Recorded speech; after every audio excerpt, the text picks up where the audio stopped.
Today we live in a world where the concept of self-love is plastered everywhere, but there's not much out there that makes self-love feel actually tangible and expressible. So today I want to talk about how I learned to love myself, what that actually looks like, and why it doesn't look the way that I thought it would or the way that it often is portrayed. Self-love is way more than just like bubble baths and affirmations.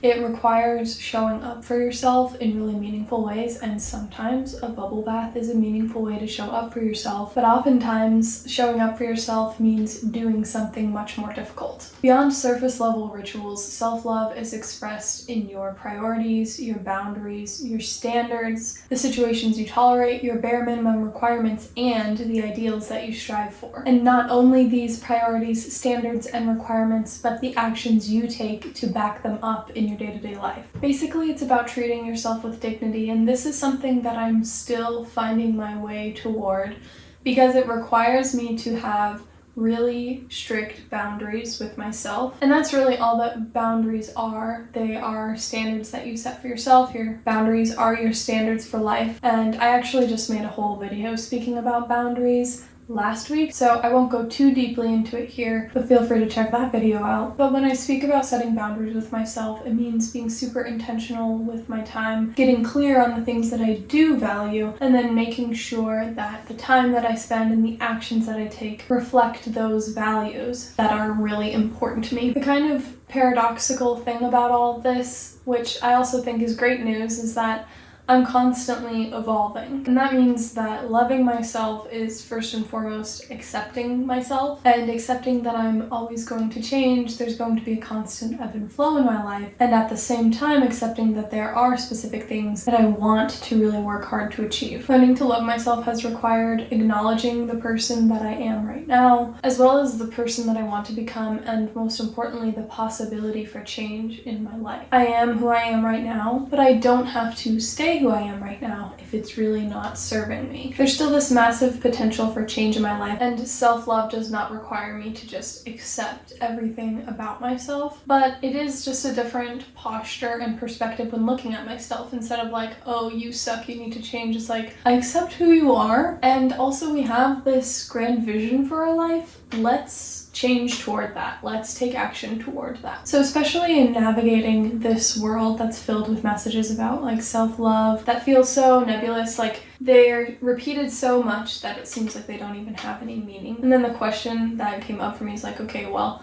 how do I love myself when I hate myself? And first and foremost to that point, the belief that I hate myself is just a belief. And all a belief is a thought that I've repeated so many times in my mind that it has become true. So I found this set of 4 questions that I really like to ask myself when I am confronted with a belief that is really just not helpful. And these come from Byron Katie. They're known as The Work. But the first question is it true? Is it true that I hate myself? And I might say, well, yeah, it seems pretty true. The second question is, can you know with 100% certainty that it's true? And my answer to that is no, I can't know that because obviously I've gotten this far and I do things to care for myself from time to time. The third question is, who am I with this thought or this belief? When I have the thought that I hate myself, when I believe that I hate myself, there's like no point in doing anything because it's like, well, I suck. So I'm not even gonna try because I just suck. And the fourth question is, who am I without this thought? Without this thought, I actually have reason or the potential for reason to do things in this life, to take action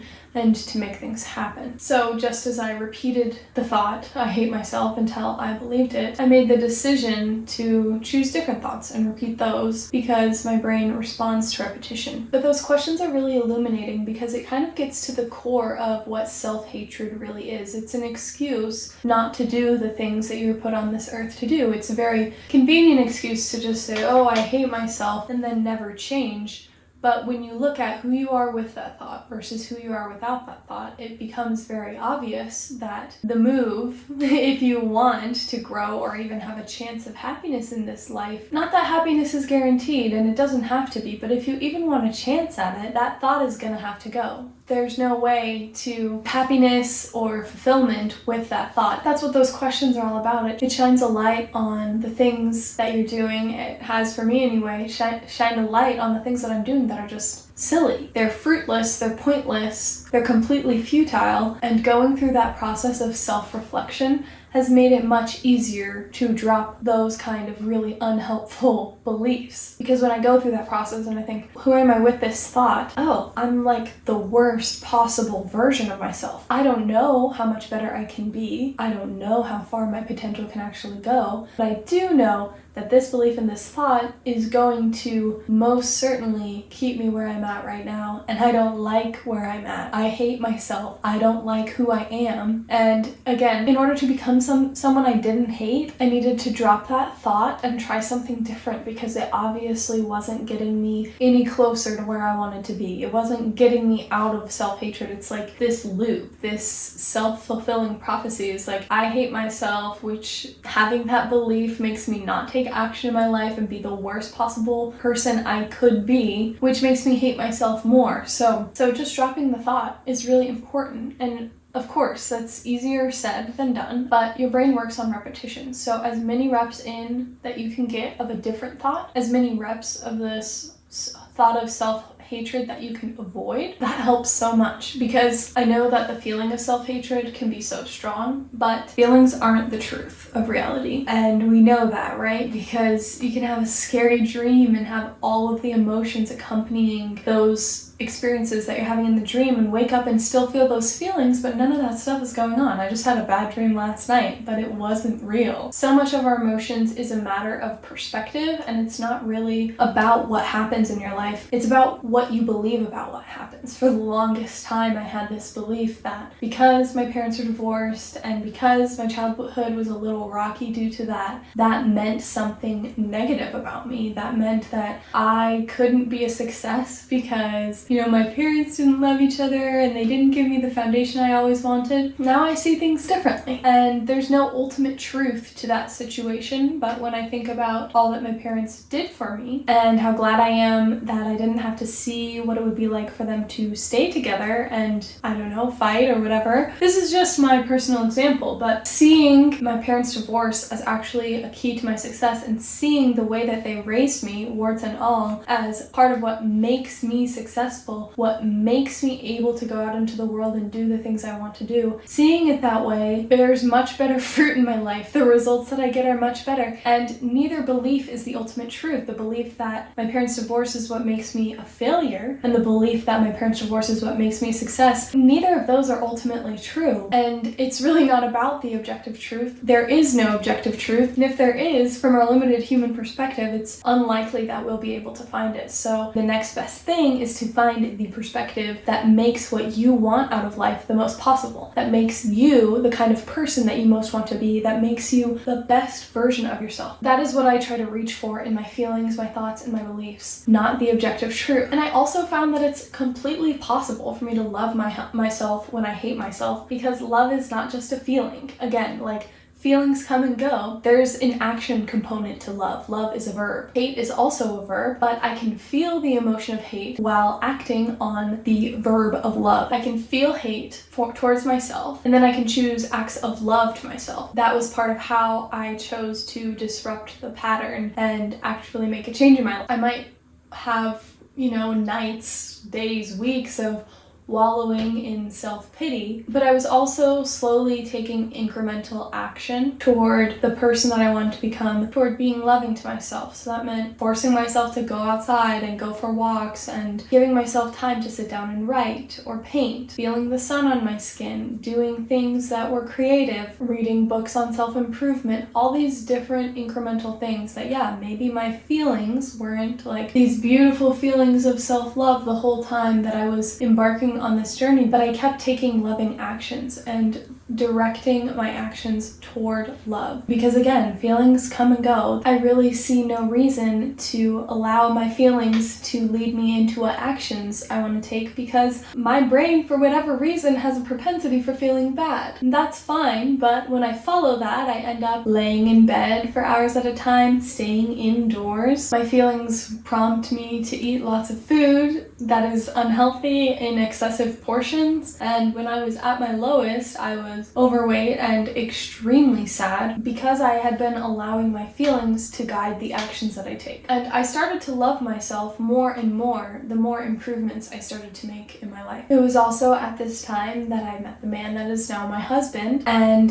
his acceptance of me made me want to be better. It made me accept myself, and it made me also want so much more for myself, because I had this amazing person in front of me who reflected to me who I actually was and who I actually could become. So I do want to acknowledge that this journey of self-love doesn't happen in a vacuum, but the catalyst for starting that journey can come from anywhere. You know, even before I met my husband, I had tried and made efforts of self-improvement. I had put a lot of effort into doing things that were good for me, which is an expression of love for myself. But I found that those would kind of come and go, and I slowly, incrementally raised my standards. And then when I met my husband, it just catapulted to a whole other level. If you couldn't tell by now, my opinion is that self-love is self-knowledge, is self-acceptance, is self-trust, is self-improvement. So I'll just break down all of those a little bit. In order to love yourself, you have to first know who you are. That's the self-knowledge piece. And once you know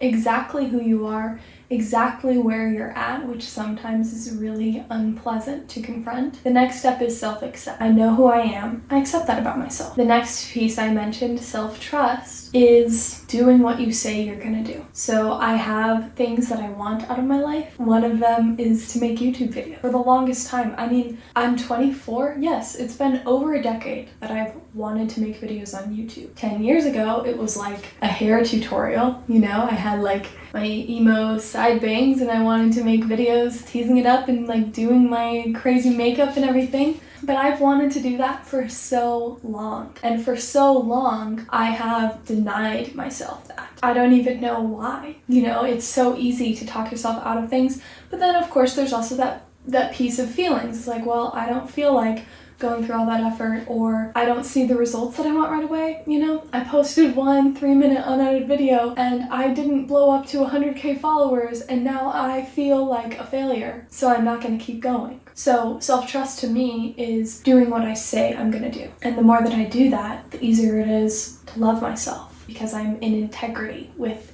who I say I am and what I want. And I'm looking out for myself. I'm taking up for myself. I heard Britney Spears say that once, take up for yourself. And I love that. I think it's so cute. But in order to build this self-trust, I literally wrote down everything that I've ever said I wanted to do, right? It's a list of maybe 100 different things. I went through the list and I decided, I looked at each point on my list, and I decided if I actually wanted to do it, or if, you know, it's not actually for me, it was like a fleeting, a passing thing. So those things that were just passing that I wasn't really interested in, I crossed them off my list, and I did it with pride.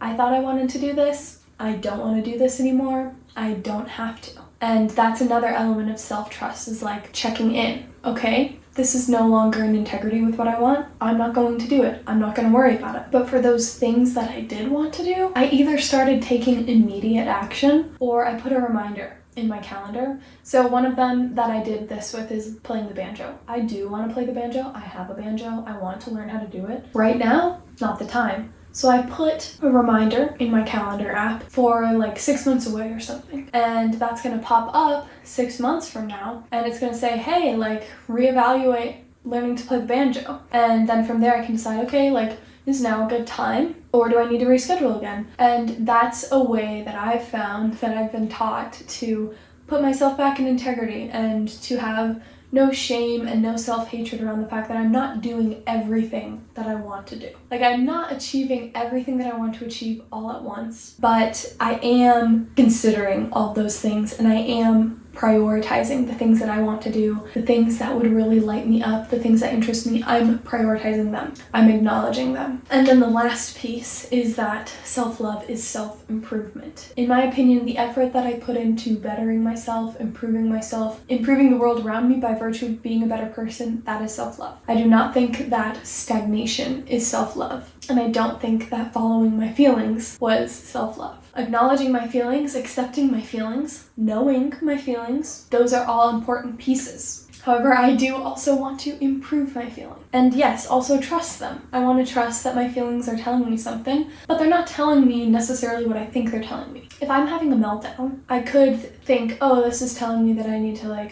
go lay down and watch TV for 2 hours. Or I could think, this is telling me that I need to eat something with protein and nutrients, and I need to go outside for a walk. And I need to go to bed early tonight. That's kind of the difference. Feelings always provide information, but I try not to let them dictate or override my desires and the meaning and purpose of my life. And of course, I'm doing all of this not perfectly by any means, but increasingly that's what I strive for, to be able to implement this philosophy and to be more loving to myself, to work on my self-improvement more and more, not perfectly, but more and more and more every day. It's really not about the initial commitment I made to myself to love myself and improve myself. It's about all of the recommitments I've made when my feelings tell me that I don't want to keep going. When I just feel like, meh, I'll stop. I don't see this going anywhere. What's the point? Part of this has definitely been seeing self-improvement as an end to itself instead of doing the things that I'm doing to achieve something out there in the world.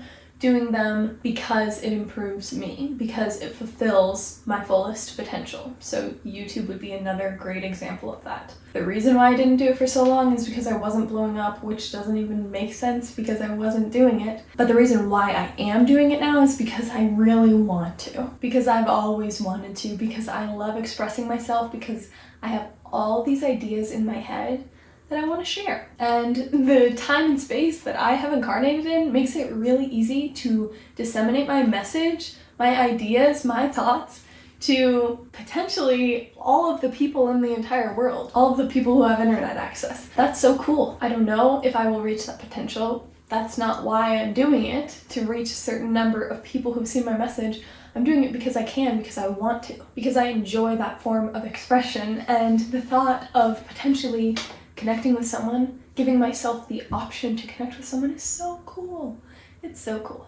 I love it. So in order to maintain this trajectory of self-improvement and increasing self-love, it's always important, for any endeavor ever, I'm always going to be saying this. I think in every video, this is no exception. It's important. I found it's important to assess my progress. How am I doing? What's working? What's not? What are changes that I really need to make? What are things that I thought would work that are just not at all what I thought they'd be? And I find that making videos like this and also journaling, I have to make a video about journaling sometime because I'm 24 years old and I've filled at least 30 notebooks from cover to cover just with my writing, with my thoughts, my ideas, my feelings. And all of this has allowed me to get more distance and actually look at what I'm doing, what I'm feeling, what's happening in my life, to try new things to get different results. That's really what this life is. It's an experiment. We're all doing this for the first time as far as we know. We're just kind of figuring it out. I also love that we get to learn from other people. I love that I don't have to completely go in totally blind to how to make my life what I want it. There are so many people who have done that already and who have written books about it, who have super valuable wisdom. That's something I want to talk more about on my channel, is different books that I've read and how they have helped me and shaped me. I love self-improvement books. I love nonfiction. I almost never read novels. Anyway, that's a side note. But my closing thought that I want to leave you with is that we are here to experience and to learn, not to pass judgment. When I know better, I do better. And when I do badly, I forgive myself and learn from it. For me, this belief is something that I work at, and I'm not necessarily the best at it, but it's again just looking at the fruits of things. When I pass judgment on myself and those around me, I'm not the best version of myself. I'm petty and jealous and annoying, and I don't even like hearing myself talk. I get sick of myself. I can only imagine how other people feel. But when I forgive myself and I try to do better and I forgive others and hope for them to do better, that is the kind of person that I want to be. So I encourage you to do the same. Do better as soon as you know better, and when you do badly, forgive yourself and learn. That's what this life is all about. If you're interested in more content like this, please make sure to subscribe to my channel, leave a like, and comment down below any of your tips, tricks, or insights when it comes to self-love. Thank you so much for watching. Bye.